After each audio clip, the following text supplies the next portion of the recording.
Yeah, thank you all for being here.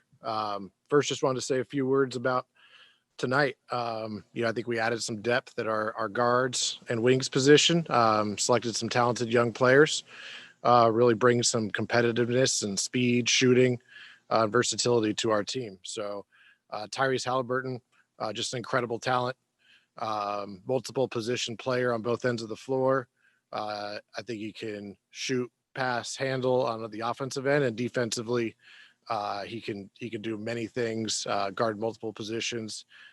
Really excited to add him to our backcourt. Jahmi'us Ramsey, knockdown shooter, and he's got great strength, athleticism. Can defend, tough nose defense.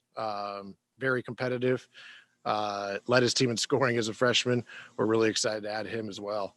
So we're confident that they will both be great additions to what we're building here, and we're trying to build smart, competitive team on both ends. So we're really pleased with our outcome tonight, and with that, I'm happy to take questions.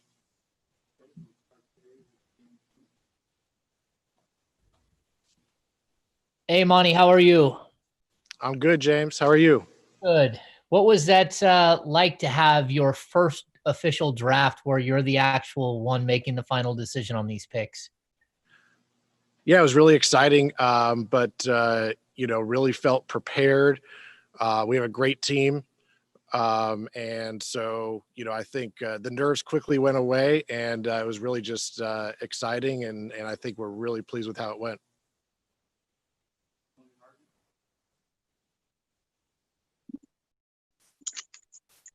Okay, Monty. Just getting back to Haliburton. Seen him in a couple games. He played with one of our very own Sacramento product in Solomon Young. Solomon went to Sacramento High School.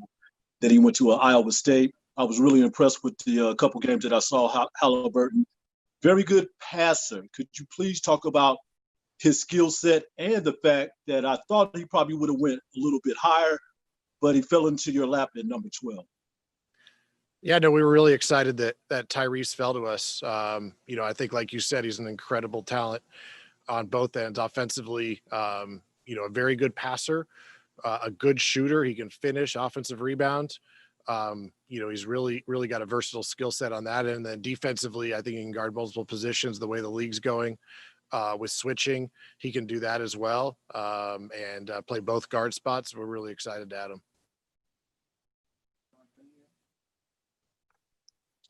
Hey, Monty, how you doing? I'm good, thanks. You talked about the slide there with Tyrese to you guys at 12.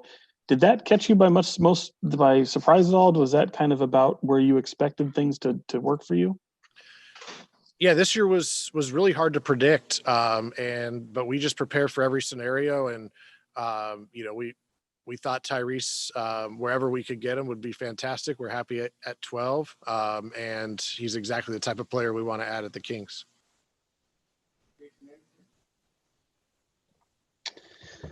Hi, Monty. A couple questions for you, if you don't mind. One, what have you guys identified as your biggest priorities and needs, and how do you feel you address those tonight? Yeah, I think number one in the draft, we just try to add talent. First and foremost, we're looking at best player available.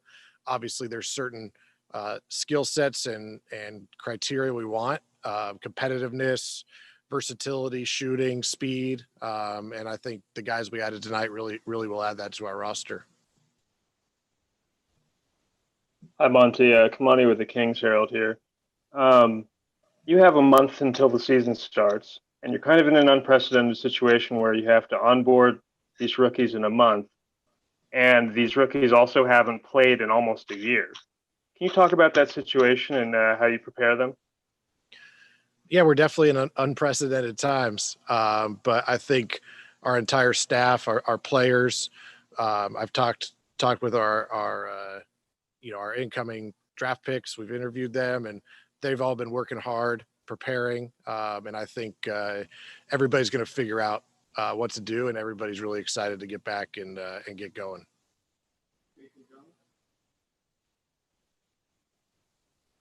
Hey, Monty. Hey, Jason. About Tyrese, how much of drafting him is really about committing to the style of play and giving De'Aaron the kind of guys who will fit that style of play around him? Because, I mean, people would look at it and say, why are you taking a guard? But it seems like he's the type of guy that would actually fit well with De'Aaron and allow everyone to play the way you want to play.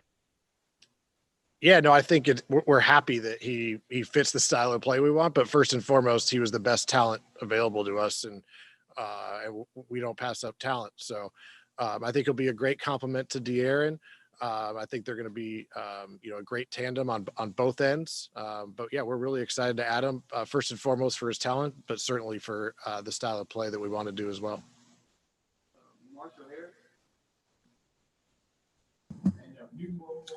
Hey, Monty, clearly this is just step one of a very, very busy week you have upcoming as free agency's 2 days away. Can you talk a little bit about just your approach, and do you have priorities in terms of what you're trying to do? Obviously, with some situations like restricted free agency, it's a waiting game. How do you handle this as a guy who's obviously targeting needs for your team and trying to either get guys back or go out and see what's out there? Yeah, I won't get into like our free agency plans, but I think it's safe to say that, we want to add as much talent as we can, just like we did with our approach to the draft tonight. And so, first and foremost is can we add talented players, and secondarily, can we find players that fit the needs and roles that we have available. So, I think we were really excited to be able to do that with our draft picks tonight.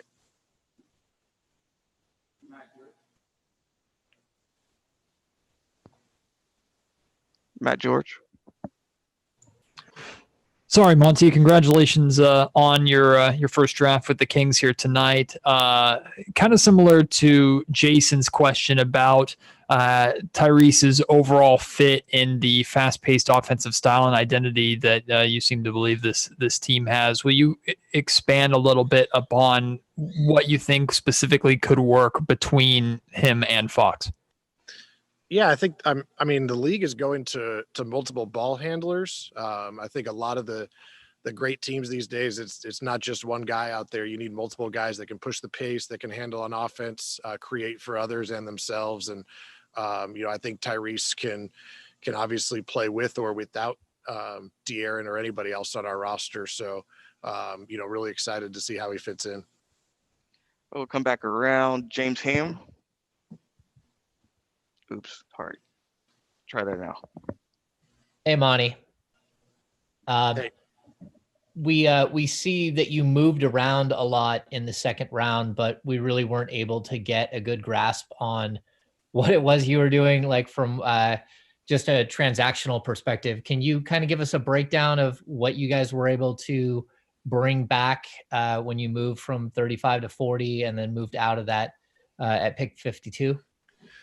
Yeah, I can't address that yet as the trades aren't official, but we try to just take our picks and move around or stay there and end up with the best kind of talent and asset package that we can. And I think we were able to, a couple of the picks that we stood at and added Tyrese and Jahmi'us we're really excited about, and the others, when the time comes, we'll be able to address. Oops, Jason Anderson.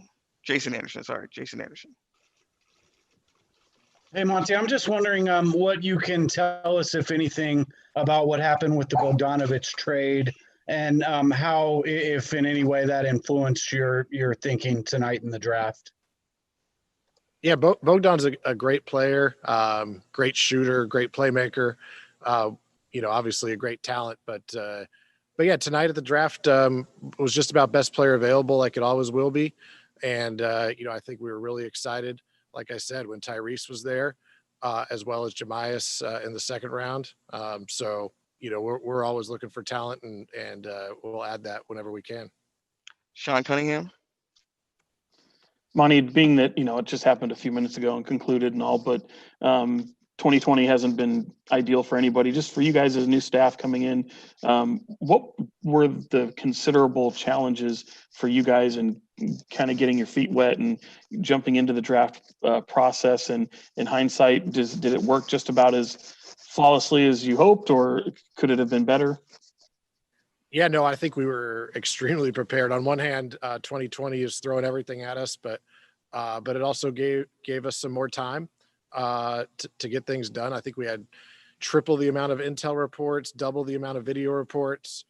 We interviewed over 90 players. Our staff was extremely prepared. We spent the last couple months, especially as a new regime, getting in and working with our scouts, our analysts, and everybody, looking at things from all angles. And while it was a unique draft process in that standpoint, I think we felt just as prepared as we always do. Jason Jones, we'll take a couple more. Hey, Monty, you mentioned Jahmi'us, and just I want to ask you about your take on second round picks in general. How do you look at them in terms of not so much fit, but just a development plan? Do you expect a second round pick to be able to contribute early, or how do you go about when you take a guy like Jahmi'us, who's talented, but he's also a second round pick and has had 1 year of college? Yeah, I was just talking with Luke about this, and our goal is to get a better player than Luke. So, no, in the second round, you can really find talented players, and it's an opportunity to find some guys who maybe have flown below the radar, and really a talent like Jahmi'us in the second round is really exciting to add to our team. And sorry, Coach Walton, I think we'll be better. Matt George. Going back to what you were talking about, Monty, about the uniqueness of this draft process, a lot of the prospects said they felt it actually benefited them, even though they had to be patient. They had more time to work on their development, work on their bodies, their games, things like that. Did you notice that during this process? And do you think that will be an advantage for Tyrese heading into training camp in just a couple weeks? Yeah, I think a lot of the guys brought that up. It's like I said, it kind of cuts both ways, but I think a lot of these guys have been preparing, and they're at this point itching to get back on the court. So when training camp comes, I think everybody's really excited to get going. Marshall Harris. Monty, can you just talk a little bit about what Robert Woodard brings to the table as a guy who's certainly been doing his thing at Mississippi State, and it's certainly caught the interest of a lot of teams? Yeah, I can't address that right now, but I think, like I said, with our draft, I think we're really excited for kind of the competitiveness and versatility that we were able to add throughout. All right, last one, we will do Antonio Harvey. Yes, Monty. Basically, it's just some housekeeping. One housekeeping question that I have: What do we expect to see these players, come to Sacramento? Is that in the next couple of days? With COVID-19, I know it's changed a little bit everything around, so the arrangements might be a little bit different. But what can we look forward for as the local media when these guys get into town and we get a chance to talk to them up front? Yeah, we're still working with the league on the exact kind of structure of reporting and preseason training camp. But I think in the next couple of weeks, guys will start coming in, and we'll go through all the reporting and testing and medical protocols, and then when we're allowed to open up camp, we'll get on the floor and get going.